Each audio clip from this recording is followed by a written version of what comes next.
Good evening, and welcome to A Door of Hope's Living Hope Gala. My name is Sharon Vickers, and I have the privilege of being the Executive Director of A Door of Hope. With all my heart, I want to thank you for your support.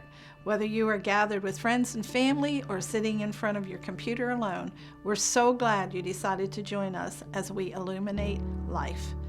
Tonight, we want to highlight the work of an organization that has for nearly 40 years stood in the midst of life and death decisions with hope in one hand and compassion in the other. A Door of Hope offers an alternative to a decision that may very well end a precious little life. As a pregnancy center, we are a resource for women experiencing crisis pregnancy, and all of our services are free. In truth and love, we meet each client right where she is, listening to her story and offering genuine support and the gospel of Jesus Christ. We offer accurate information, pregnancy tests, ultrasounds, and educational classes for moms and dads, along with baby clothes, diapers, car seats, and other baby equipment. As a proactive measure, we also teach abstinence education to students in our middle and high schools. And last but not least, we offer post-abortion healing support for women dealing with grief from having had an abortion and sometimes multiple abortions. Tonight, you will hear the story of a beautiful young woman named Rebecca Hagan, who will tell you about her personal experience with an unplanned pregnancy and the abortion pill. This is a particularly important story because in 2020, the abortion pill became even more prevalent as COVID increased the stress and fear of women and families facing unplanned pregnancies. The abortion pill allows a young teen or a woman to terminate the life of her child in the comfort of her own home up to 3 months into her pregnancy. These are dark times, but we know the truth of John 1:5. The light shines in the darkness, and the darkness has not overcome it. We know and believe that Jesus has the victory, so we press on to illuminate life in our community. Every life is God ordained and begins at conception, and no life needs to end because of a decision for abortion. Rebecca Hagan stands with us in this conviction. Please join me now as she shares her amazing story with us. Well, thank you, Sharon. It really is just an honor and a privilege to be with you tonight and to be celebrating and supporting A Door of Hope and all that you and your incredible staff have done this year. Good evening, everyone that is tuning in on live and watching us virtually. Tonight, I get to be with you to share my story. And honestly, it's one of choices and second chances and ultimately one of hope. I'll also share with you the role that one pregnancy center local to me played in my life during what I really consider to be the most dark and daunting and downright hopeless situation that I've ever had to walk through. I will talk to you about the choice that I made and tell you why I made it, what happened immediately afterwards when regret and grief and guilt set in, and then the role that this pregnancy center played. But before I can do any of that, I think it's really important that you know a little bit about me and my background and how I kind of ended up in situations like these in the first place. I am from California, but I am really normal. I always tell people that because they think everyone from California is a little bit crazy, but honestly, my life and my upbringing were really stable and pretty wholesome. I grew up in a family of 5 girls. I was the youngest of 5. We attended church regularly, a very small Baptist kind of conservative church. My dad was actually on the worship team, so we were there quite often. I went to great schools and I had good friends and lived in a really awesome, safe community. And the reason I stress this so much, especially right here in the beginning, is because oftentimes we fall into this way of thinking that tells us only a certain type of girls and women get pregnant unexpectedly before getting married and choose to have an abortion. And I'm here to tell you that that's just not true. We think that, it only happens to girls who grow up on the wrong side of the tracks, and certainly not anyone in our own families or in our community or even in our church congregations. But that's just not the case. The reality is no one is immune to these types of situations, and my story is sort of proof of that. Despite growing up in church and really kind of just knowing better, I made some pretty bad choices. And by the time I hit about 14 or 15 years old, which is your freshman year in high school, I had an attitude, and I just kind of thought that I had the world figured out. I thought my parents, they were great, but they were kind of old, and the Bible, it too was great, but also kind of old. And this mentality, of course, caught up to me because I acted first and thought very little about the consequences that would come later on in life. And by 17, I actually found out that I was pregnant during that summer before my senior year of high school. Now, this came as a shock to me, but even more so to my parents, who had no idea the secrets I was keeping. But once the shock and their anger settled, I was able to choose life and to choose parenting for that baby. And within about a 9-month time frame, I graduated high school early. I delivered that baby, a little boy, and named him Eli. I turned 18 years old, and I immediately got accepted and started attending Sacramento State University, which is our local college here in Sacramento. And so things were looking up. My parents were proud, and honestly, so was I. And I wish I could say that everything ended there and it got even better than it was, but unfortunately it didn't. There was layers of chaos that I was hiding from my parents, and this relationship I had been in all of my teen years, which had always been violent, got even worse, and I was scared, and my son was seeing it, and it was toxic. And so I went to my parents and confided in them, and again, to my surprise, they actually met me with grace and said, "Beck, we want to see you finish school. We want to see you raise Eli. We want you guys to be safe and love Jesus and achieve your goals. And so you can, of course, live with us, but there will be some ground rules in our home." And I knew this. I was completely fine with every single one. And my dad said that the main one that he reiterated most often was, "Just don't get pregnant under my roof again." He basically explained that your mother and I have helped you out too much the first time for there to ever be a next time. And if you get pregnant again, both of you and your son will have to leave. You'll have to find somewhere else to go. And so I didn't really think much about it. I thought, no problem. I'm definitely never going to get pregnant unexpectedly again. I learned my lesson. But at the same time, something was just kind of stirring in me. And I thought maybe it was my nerves. Maybe it was the stress of this relationship that had just ended. But whatever it was, I thought the best way to calm my mind and to make sure all loose ends from that broken relationship were really severed, it was really over, would be to take a pregnancy test. Now, I didn't know about places like A Door of Hope, despite the fact that there was actually a pregnancy center in my community. My parents had never even heard of pregnancy centers. Our church never mentioned them. We never did baby bottle drives or anything like that. So I didn't think there was anywhere I could go. I was afraid to bring a pregnancy test into my parents' house. I knew that much. So I drove to the grocery store bathroom. I bought a test there. I took it in the public restroom, and within about 30 to 45 seconds after taking that test, I looked down, and staring back at me were two undeniably bold, bright pink lines. And that meant that that test was positive. I was shocked and devastated. I remember thinking, how could this be happening again? And I knew how it had happened, but I just couldn't believe that it happened to me again in such short time from getting pregnant with my first son. I was scared and devastated and alone. There was no one in this restroom with me, obviously, no one to confide in. I wasn't being counseled. I wasn't sitting with an advocate going over all of my options. And so immediately I just jumped into this fight or flight mode, and I thought about everything that Eli and I would lose. I think I have a picture of Eli at about this time. He was 10 months old. Here's a picture of him.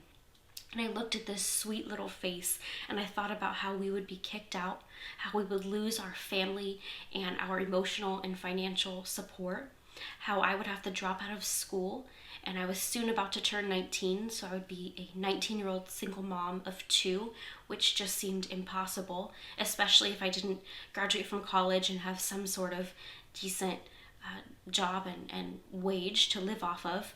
Their dad, the father of both children, wanted little to do with our first baby. He would certainly probably want little to do with this second child. And so here I was thinking about bringing a fatherless, poor baby into the world with nowhere to go. And I thought, I can't do this. I can't do this to Eli. This is going to make his life so much harder. I can't do this to my parents. It'll bring them even more embarrassment and shame. And I can't do this to this little growing innocent baby whose life will be full of heartbreak and instability. I thought abortion was the best way, and it almost seemed like a sacrificial and compassionate choice. That's how distorted my mind was when operating out of fear and panic and sheer crisis. I once heard that hope is defined as knowing what you're going through is not going to be the end of you. And that's not how I felt in this situation. I absolutely thought that what I was going through, the second pregnancy, would be the end of me, would be the end of Eli, the end of our life, or at least life as we knew it. And you may be thinking, well, that's just you. You're the odd man out. This actually doesn't happen very often to girls in our community. But the reality is 4 out of 7 women will have an abortion in their lifetime. And another 40% of the women in our congregations that are attending church, that are Christians, have had abortions in their lifetime. And so again, no one is immune. A lot of women and girls around us have made this choice out of fear and panic, which is why it is so important that we rally around this pregnancy center so that everyone's aware, everyone knows where to go, and this can be the first place a very scared, vulnerable girl or young woman turns to when she finds out she's pregnant.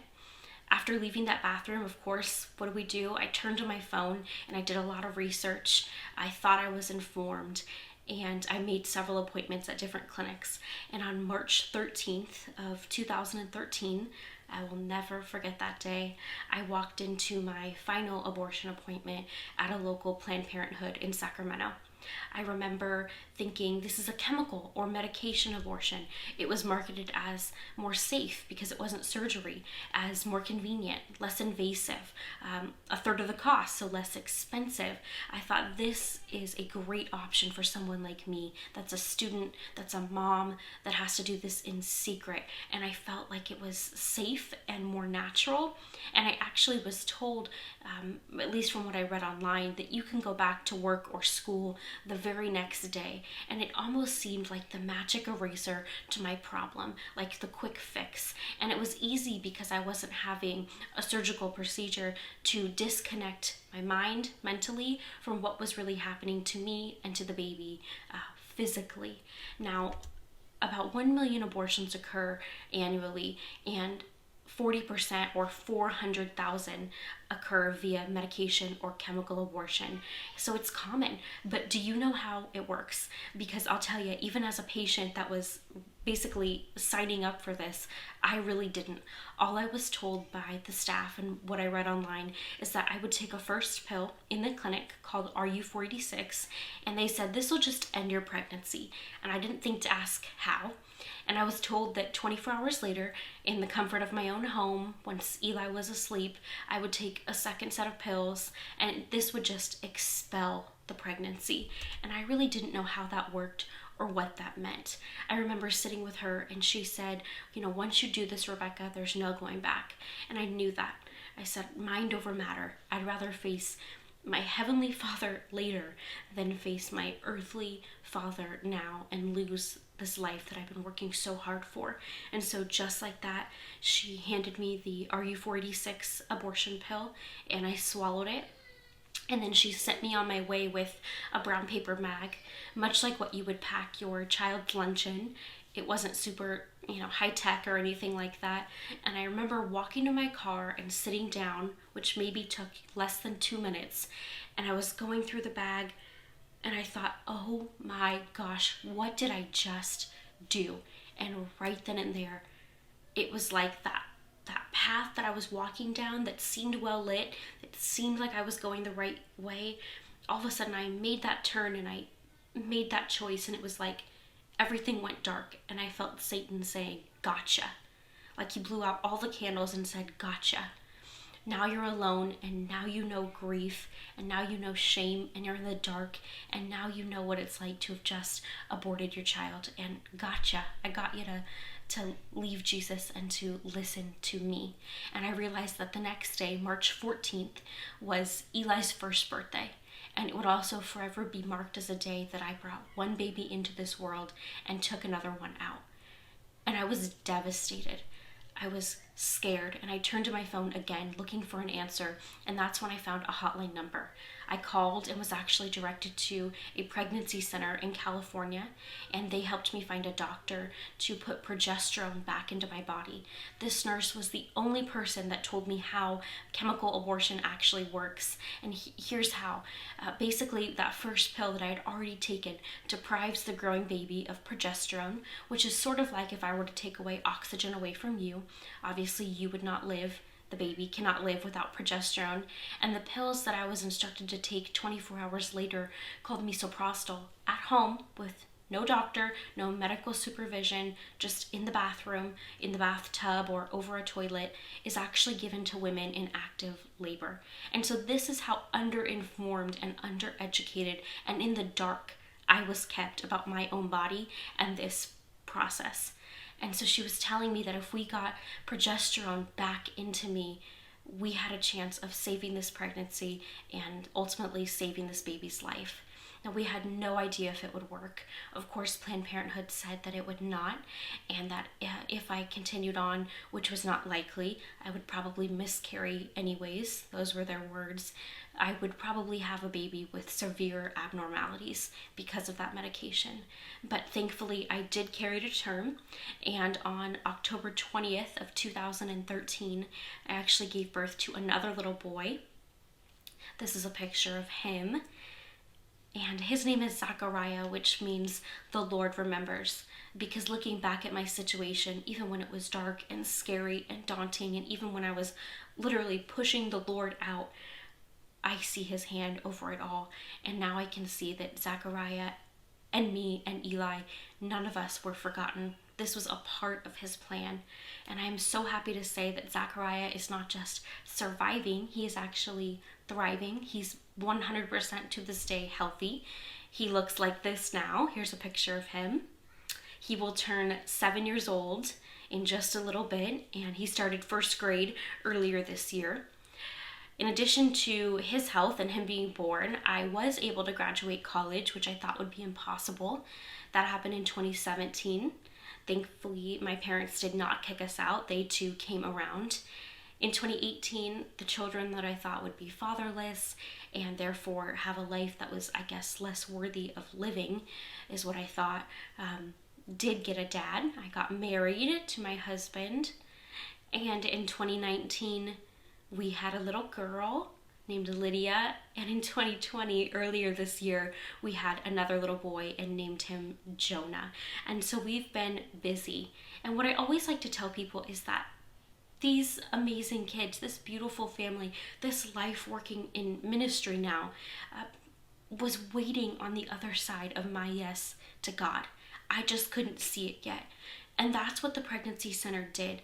They helped me see it. They helped me see that my life was not over, that what I was going through was not going to be the end of me. They were the definition of hope. They illuminated life into me. They illuminated life into my child, helped me see the value and how worthy he was of living. And overall, they embodied Jesus and helped me have a true relationship with him. And that's what pregnancy centers do. That's what your pregnancy center does right here in Delaware. I said this earlier. You have a Planned Parenthood clinic 3 miles away from you that offers chemical and surgical abortions every day of the week. Women in your community have to know that this pregnancy center is here helping women. And most excitedly, I am honored to tell you that they are now offering abortion pill reversal. And so that's one of the things we need help with tonight. In a moment, you will have someone come and tell you how you can prayerfully and financially support this ministry. And I am just so thankful from the bottom of my heart I speak on behalf of every girl that walks out of these doors still pregnant with renewed hope, having just been saved, having her baby just been saved. And I just say thank you.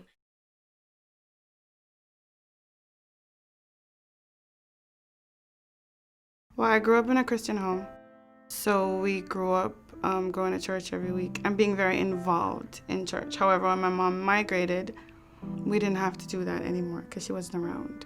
So we stopped going. And I was raped when I was 17. I was gang raped just because of being vulnerable, not having parents, not having anybody to guide you, being in the wrong place at the wrong time, around the wrong people who were older, who knew better, but who really didn't care. I struggled a lot with depression. So when I was pregnant with my son, I had postpartum for a long time after I had him. It was really bad. At one point, they had to take him away from me. So when I was pregnant with my daughter, I did not want to be pregnant. I didn't want to live. I was very unhappy. And it was difficult. It was a difficult time for me. Yeah. The first time I came here was in 2016, and I said, let me come here first just to talk to someone about how I feel and stuff. And I came here, and I haven't stopped coming here. They've been so just nice, and the fact that there was no judgment. And nobody was like forcing Christ down your throat, but you felt like you could talk and be listened to. They gave me a Bible when I came here, and it was Psalm 119, and it said something like, I was glad I was afflicted. And I read it, and it's like something went through me. I can't explain it. And I just understood everything. I got it, and I was like, wow. All this time I've been saying, there is no God, and if He is, He's cruel for allowing things like this to happen to us. But the things that have happened to me have molded me and made me so strong. With God, a lot of things can change, but I think we have to allow it to change. We have to be open, and we need Christ to change us, and He works through other people, and I believe that He worked through these ladies here to help me, because I would not have made it through my pregnancy. I don't think I would be here today.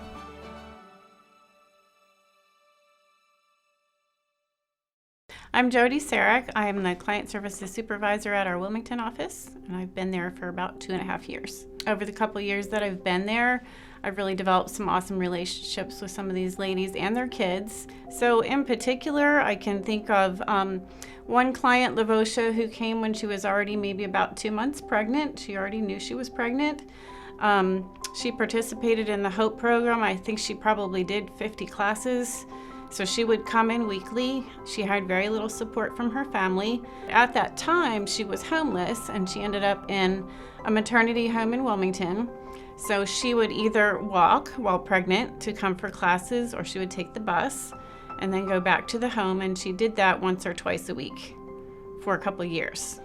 But since then, she has moved on from the maternity home, gotten her own apartment, she's gotten a job, she's had a second baby, and it's just really awesome to see how she's succeeded. And she still calls once in a while and checks in just to talk, and it's really more of like a friendship. So I think for me, because I have young adult children, sometimes I look at them as being like my own kids. And if they were my own kids, I would wish someone would come in and step in and help them. So I often see it that way, and I just, we try to come alongside and offer them referrals for whatever they need, whether it's housing or professional counseling or medical care. And just really being a friend, because some of them are very alone, and we might be the only friend they have. So one of the best things we can do for them is teach them about the love of Jesus Christ and how to have that relationship with Him. That is something that I was able to walk Lavosha through, and she accepted Christ right there in our office. And has a new relationship with him and is reading her Bible and walking in faith with him. So that's the best thing that could ever happen to them.